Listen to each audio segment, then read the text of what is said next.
Welcome to Discover Indie Film. I'm your host, Jeff Howard, and I'm very happy to be on Zoom with Cheryl Graeff and Shelley Daniels. Hey, you two. Hi. Hey. Nice to talk to you. All right, so these two wonderful people made the wonderful film/pilot, The Resentful Angel, that was at the Sherman Oaks Film Festival back in November of 2020. So it was a COVID-restricted virtual film festival, but we still had a lovely time, and it's a wonderful comedy, and it is in the Discover Indie Film TV series. So go to Amazon Prime Video, search for Discover Indie Film, and go to season 7 and enjoy 10 episodes of wonderful indie films handpicked from the festival circuit.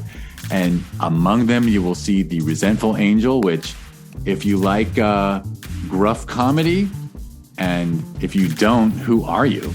Because isn't that like how we all treat our friends? Some. What can I say? So anyway, watch that. But in this episode in this podcast episode, we're not going to talk about that film. We talked about it in the last podcast that you can look up. This one, Cheryl and Shelley are going to answer the Discover Indie Film 4 questions, which are 3 favorite films, an underrated film, an overrated film, and a lesser known film that people should seek out. I am gonna shut up now. I'll share how much I like your picks if I do, and if I disagree, I love disagreeing. I love when people. I like disagreement. Actually, I think it's cool that people have different taste. Yeah, I don't think you have to hate someone for having different taste than you. I mean, I disagree. No, I'm just kidding. I agree. And I will leave it up to you two. Who wants to go first with just the naming 3 favorite films? Okay. I don't mind at all.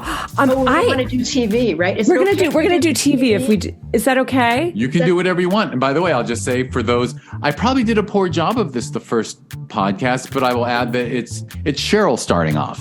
So put the voice to the name. Thank you so much. Okay, so favorite TV shows. I love Station 11. You can see on HBO Max. I love that I get to see a cast of characters that I don't normally get to see.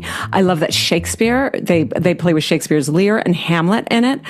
So I love the theatricality of it, and I loved a dystopian world. And it was shot in Chicago, and they were shooting during the pandemic, about a pandemic, and I kind of loved the synchronicity of that.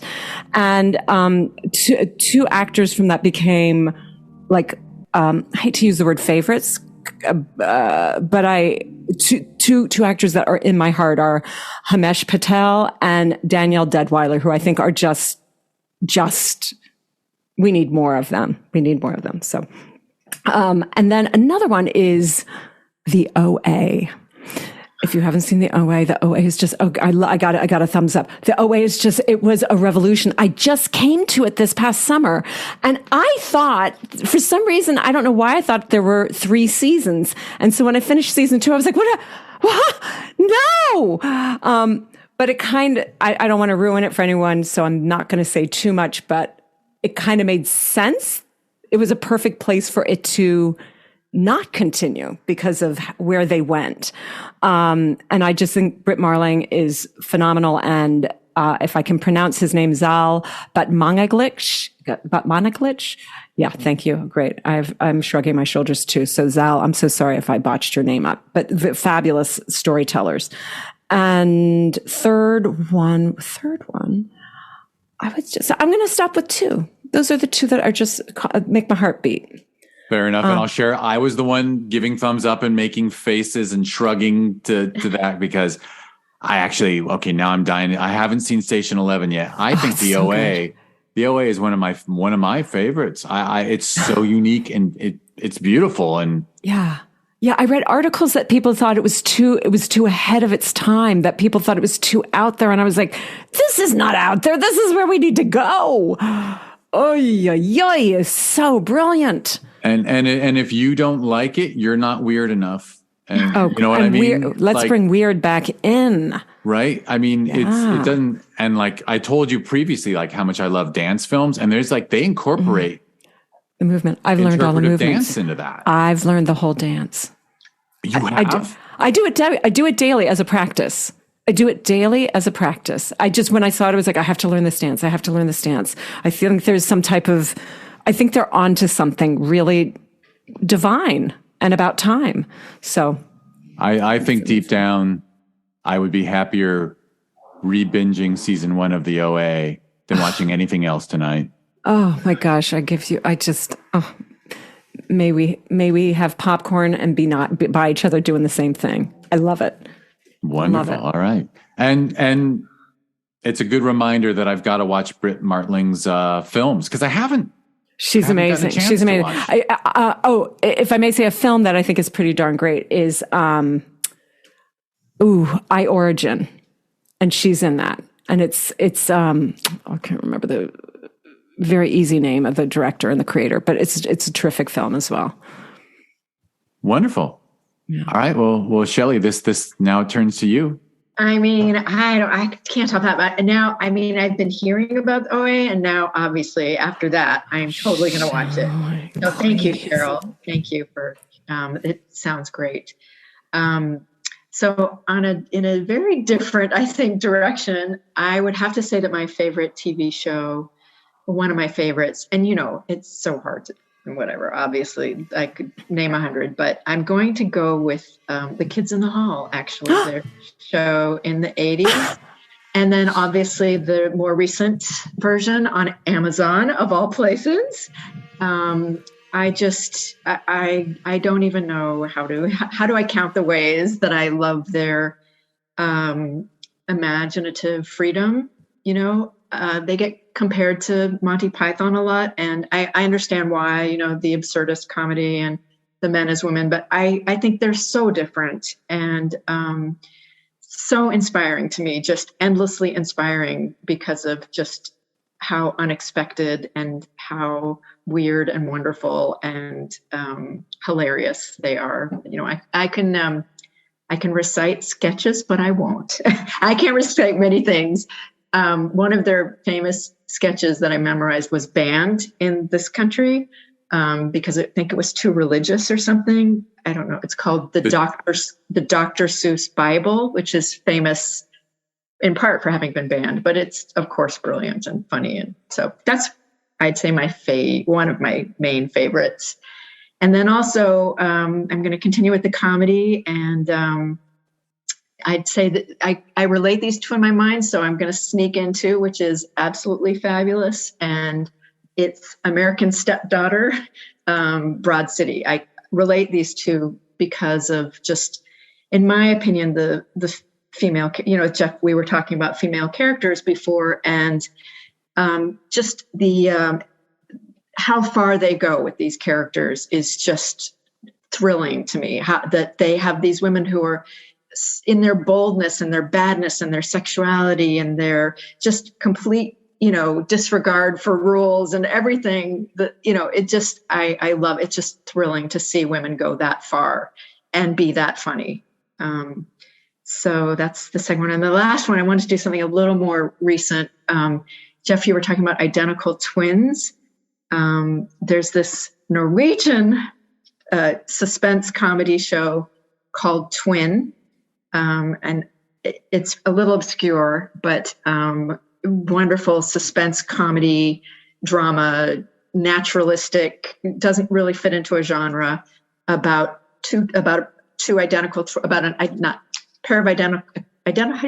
pair of twins, two people who are twins, identical twins. I don't know how to say it. Anyways, one brother is a businessman, the other is a beach bum.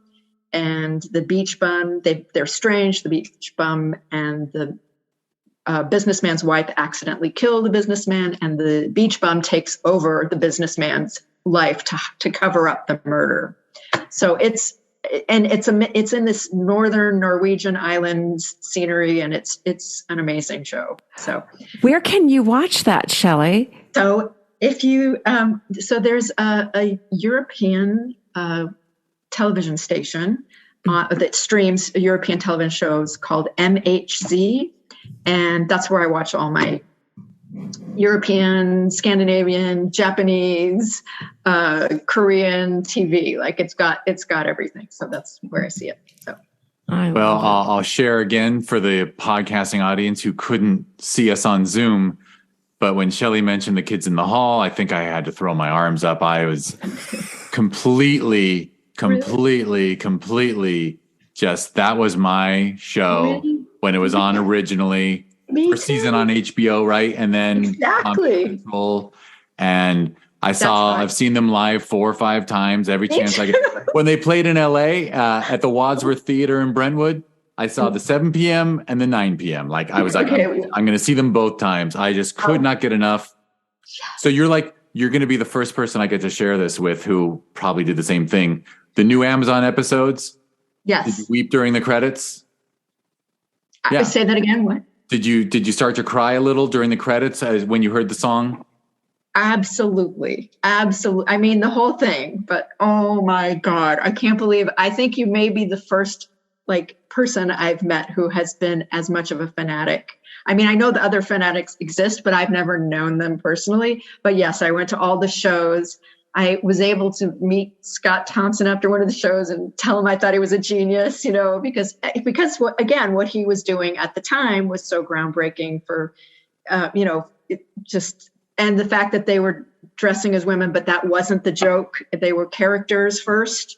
There was no joke about them being women. It was just, but there was respect for women. Yeah, there was. Respect. Yeah. Whereas Python, and I love Python, but Python, they would just put on old ladies' clothes and screeched loudly. Whereas Kids in the Hall, they were just playing a character. They were characters. And just again, to compare, I was really giving it thought, like, why do I think they're so different than Monty Python? And, in this climate where we talk about punching up and punching down with comedy and what is the target. And so, with Monty Python, I always thought that the target was formality, because Britain and England is so formal. And so they had a lot to punch at in the formal environment. But, the Kids in the Hall, what I think just thrills me about them, and I could be wrong, you might totally disagree, but when I was trying to think about what is their target, in a way, I think their target is just the mundane, just everyday mundane, because they go in every direction away from that. And they'll take really small characters with really small lives and then explode them, and I don't know. I mean, that's just me thinking too much. No, because they were suburban Canadians. And yeah, I mean, look, you're going to be the first person I talk to in 40 years who knows what I mean when I say fuck the bank. Like they had a sketch about working at a bank. Exactly. And bragging about the fact I have to wear a tie, but I wear a keyboard tie. Exactly. Right? Exactly. But yeah, they were absolutely fighting the mundanity of modern life and brilliant. And yeah, I've watched everything. Yeah. Yes, if you go to Amazon Prime, everyone should watch. And by the way, if you don't love it at first, the newer episodes, stay with it, because actually I think they get stronger. Right. Although I'm savoring them. So I've actually only watched the first 1 or 2, but I'm like, oh, of course I can watch it again and again, but I'm just savoring them. I tore through them, but for me, I can't wait till you see Dave Foley playing Shakespeare's bust, a bust of Shakespeare. Oh my God, I can't wait. I mean, I literally can't. They're the greatest. I could go on and on. Obviously. And kudos to them, because they came back and lost nothing. And like you said, Scott Thompson, in 1988, right, it was pretty radical to be openly gay on television. Openly gay. And now it's not, and it did not hurt the comedy at all. Not at all. I mean, to me, I hope you don't mind, sorry, going on and on, but to see where they went after 20 years, not only not lose a beat, but I felt like I was being taught how to bring certain perspective and comedy into this new age. I can't even describe what a deep experience it was for me, just seeing their first 2 episodes, oh my God, yes, you can be this age and just be as wickedly, brilliantly funny as you were 20 years ago. Not only, but more so, your commentary has broadened and your insights, your target. So anyway, I'll stop. And I'll add, if you're not a Kids in the Hall fan, go to hell. But also, but Amazon also gave us there's an amazing documentary on Amazon as well. And I'm forgetting the name of the documentary, but yeah, it's they actually get footage from their first performances up in Toronto. Oh my God.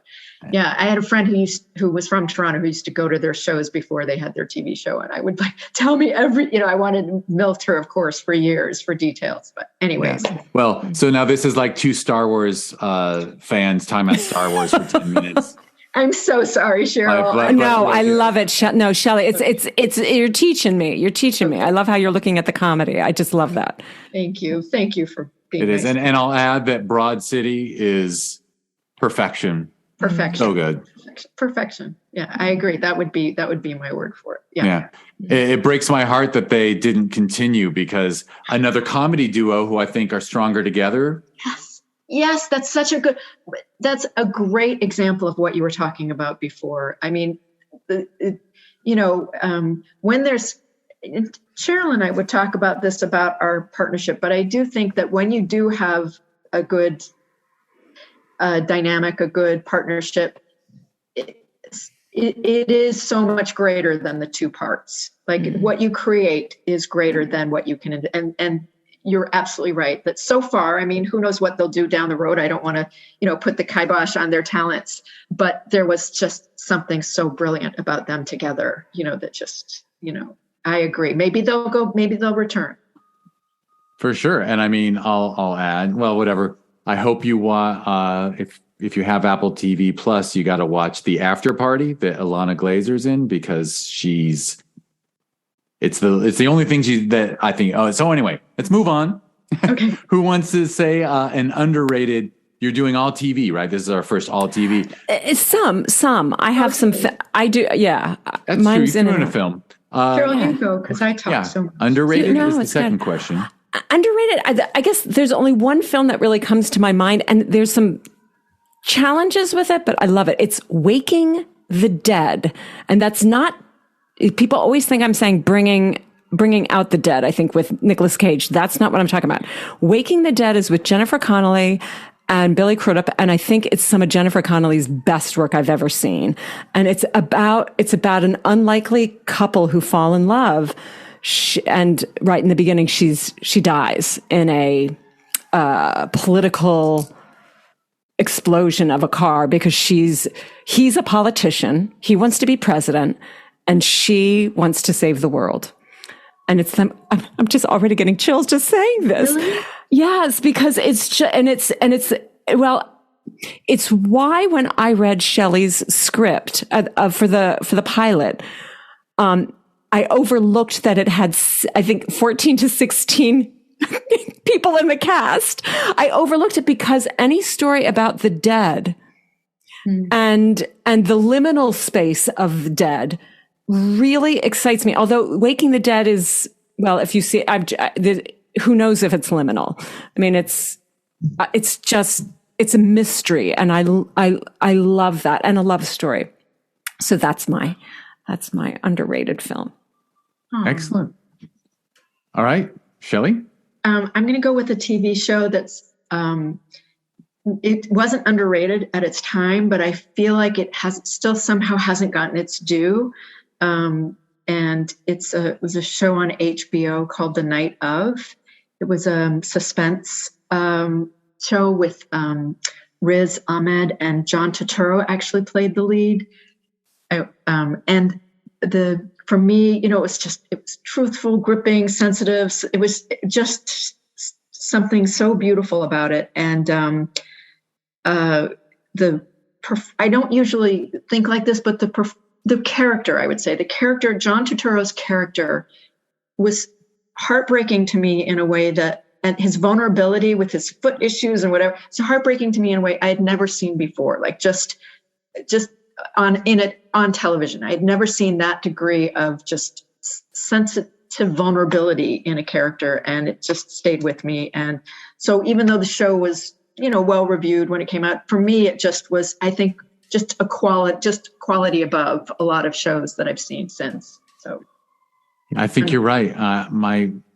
my knee-jerk thought is that maybe it was the lack of continued seasons that people have just forgotten about how great it was, because the other shows that come back, even when the story was wrapped up perfectly, right? We're junkies for more of what we like.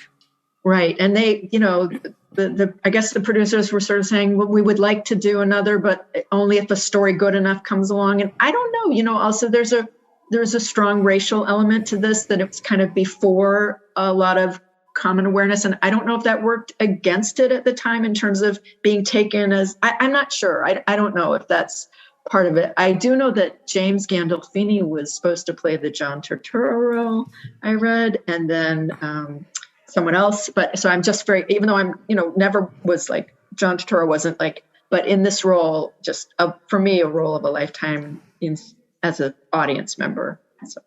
For sure. And I'll just jump. I do this every chance I get. You named The Night Of, which is wonderful, and Riz Ahmed. And I think his performance in Sound of Metal, I will never forgive the Academy that film didn't win Best Picture and he didn't win Best Actor, because that was just out of this world. I have so many friends who agree with you. I mean, I haven't yet. I keep meaning to see that movie, and I just haven't. But I have so many friends who say exactly that it's a crime that he did not win. It's a crime. And another damn thing that was made for Amazon. What do you know? We're like pimping the shit out of Amazon Prime Video. But. I mean, it's, we belong on Amazon, I guess. Who knew? All right. Well, now I'm sure we're going to have fun with overrated. I'm going to go with oversaturated. I'm more oversaturated with things than I am with overrated. And I am over fucking saturated with particular female characters. And I'm tired of watching, I'm like, oh my God, I love this actress. Oh, there's a male predator after her. And I am so fucking over that story. But I also think then politically, in terms of what's happening to women, it's still happening.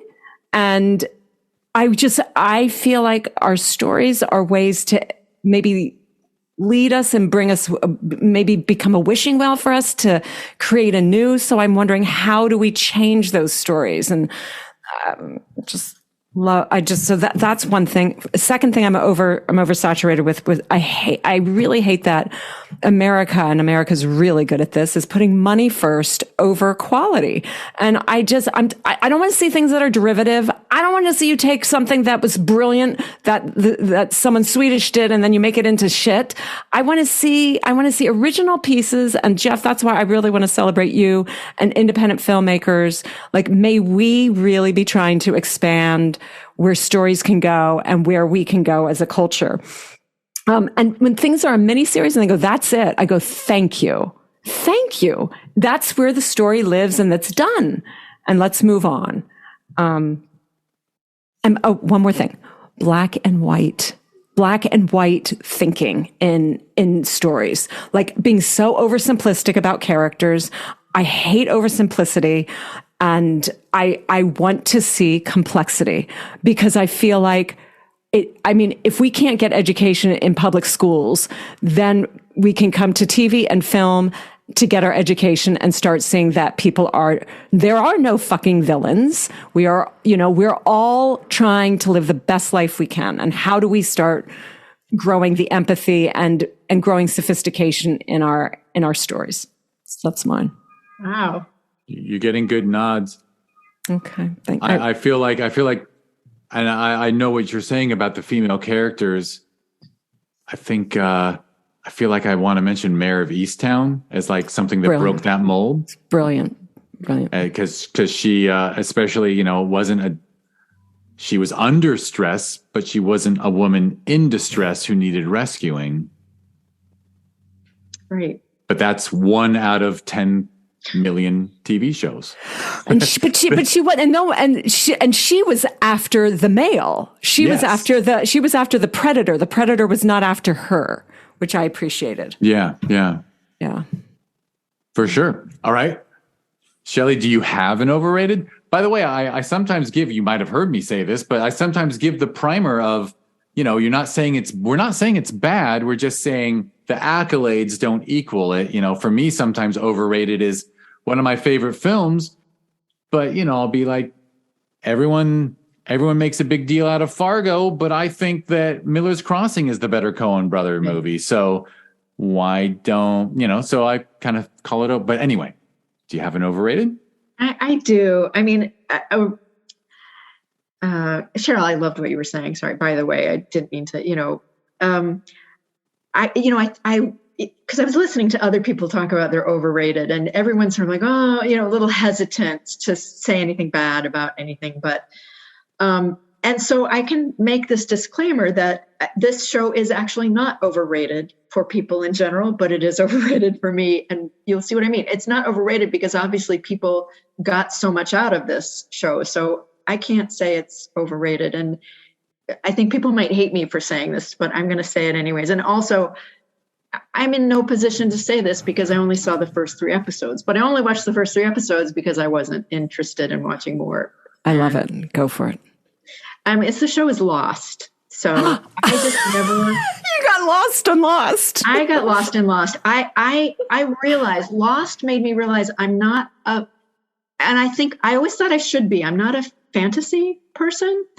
And I was like, but I love magical realism and I love magic. And I was like, what's the difference between Lost and all the other things that I write and like? And, and I was like, oh, it's when the world itself is completely supernatural. I'm not as interested as in the supernatural or magic visiting the everyday world.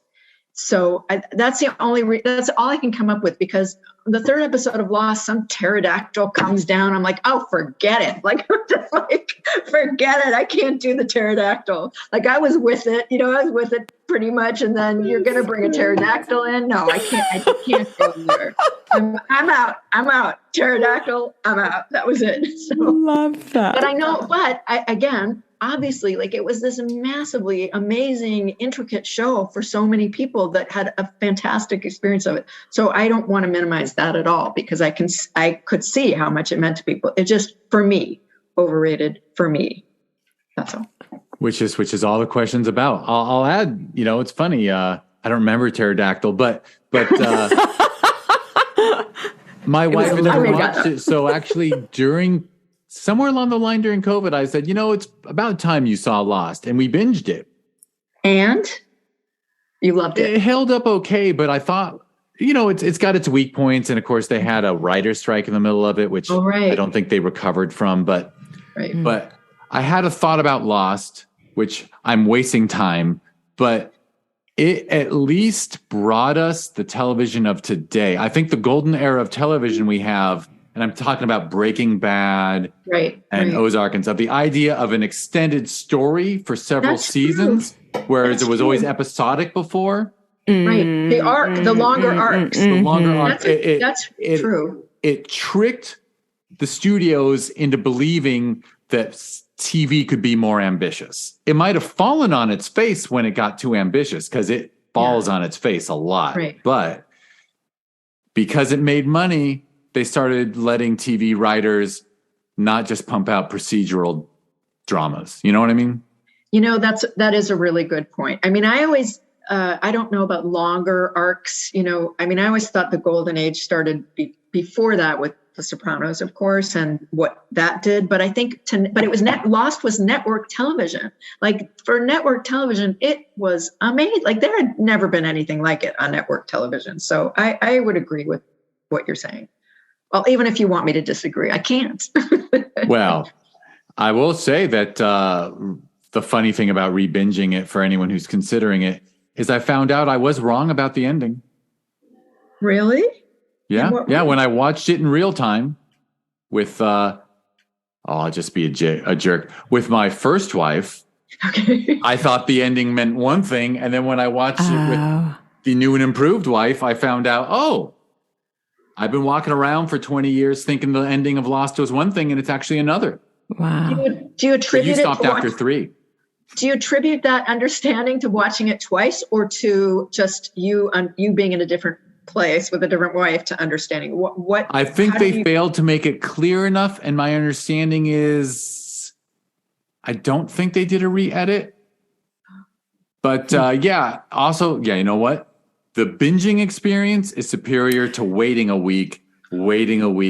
Remember. And then having 3 weeks off and then having 5 weeks on. And then because it's a complex storyline and in real time, you didn't remember what had happened, 6 months ago. But when you watch 7 seasons in 4 weeks, you got it all in your head at once. So I do kind of how many seasons did they have? 6? I think it was 6.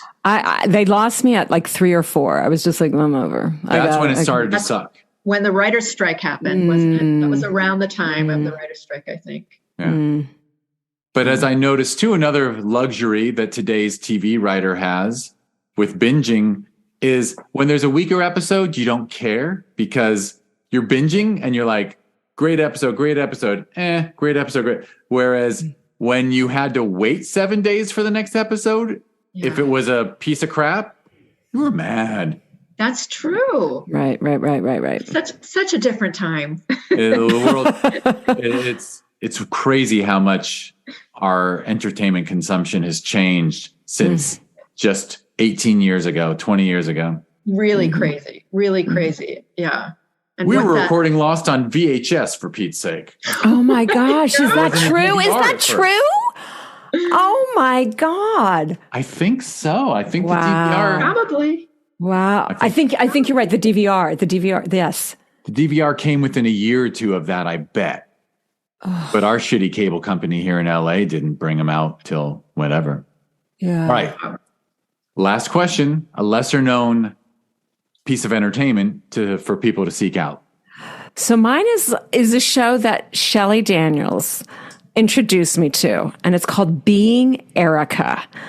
And it is a Canadian show, and it is heaven. It is, they kind of went off the deep end after season 2. I was like, but I watched all the seasons and I still appreciated it. It's basically, it's a show about therapy, but you time travel and you get to go back in time and relive. And how do you change? How do you reframe the story? How do you change the story? And I loved it. It was great actors. The sitcom aspect to it kind of I was a little uncomfortable with that, but great. The actors made it work, and I give a shout out to it. I think you can watch it on HBO Max right now. Excellent. Hadn't even heard of it. Completely forgot about that show and how wonderful it was. When we were thinking about these questions, I am terrible at remembering, shows, and that is a great show. I completely forgot about that. I love that show. Yeah, it's so. I mean, there's nothing like it. Like a therapy time travel show. I mean, yeah, pretty. Yeah. I happen to love time travel. Not sure why. I do too. Me too. And they keep any iteration of it. And I'm always amazed at the new versions and understandings of time travel that keep coming up. Then I'm like, you think you've sort of covered all the like multi-universe kind of things, and then someone will come up with some version of time travel. It's like, oh my God, I never imagined that could be a thing. And so, yeah, I love it too. This just brings me to like The Time Traveler's Wife, the movie, and The Time Traveler's Wife, the TV series. The movie, I feel like totally fell short. And I know the woman who wrote it is in Chicago and works at the same college I work at. Fabulous book. But the movie just, it didn't get into the intricacies. And then the TV series I thought was phenomenal. And that's also on HBO, I believe, HBO Max. That's actually another improvement in our lives besides DVRs and this and that and binging is that they learned instead of fucking up a novel by condensing it to a 2-hour film. That's it. Now all novels are getting turned into a TV series that makes, That's a great point. And so they can air out and you can get the nuances that make the novel so wonderful. You can get that in a much longer TV Sometimes. You've got to have really, I think, really good writers. If it's good. Always. Always. Television is a writer's medium, right? It Thank always you. has been. Yeah. Okay, well, Shelley, lesser known to seek out. Okay, so this is another show that I watched on MHC, this European whatever. It's very obscure, but it's a German comedy. So if that doesn't sell you, I don't know what will. But it's called Crime Scene Cleaner, which is a terrible name to remember. But it's just about this schlubby working class guy who goes into homes or businesses after there's been either a murder, some gruesome, awful thing, and just cleans, and who he encounters and the story he finds out from this. And each episode is like a perfect short story or one to claim. They get more and more surreal and more bizarre, but some episodes are so funny. I can't even stand it. And it's definitely unique. It's unique. And so that's the one I would recommend people try to find if they can. Is it gruesome at all? Not real. I'm not big on gruesome, so it's not okay. I mean, there's, occasionally there's a lot of blood sometimes, but okay. he's cleaning it, Cheryl. So anyway, he's clean and he's very good. He's a very good cleaner. So will it satisfy my OCDs to take something messy and make it clean? There you go. So he's very proud of his cleaning skills. And so anyways, it's not, I have a faint of heart for violence and gore, so I'm not very good at that, and I can handle this just fine. So, well, you've twisted my arm. We've mentioned time travel, and now you've mentioned a German television program. So I'm going to have to mention Dark, the German show Dark on Netflix. Okay, so now I want to ask you, because I watched the first few episodes and I was hooked, and then I think I got to near the end of the season, and I was like, I'm fucking done. It's too slow for me. I'm like, go faster.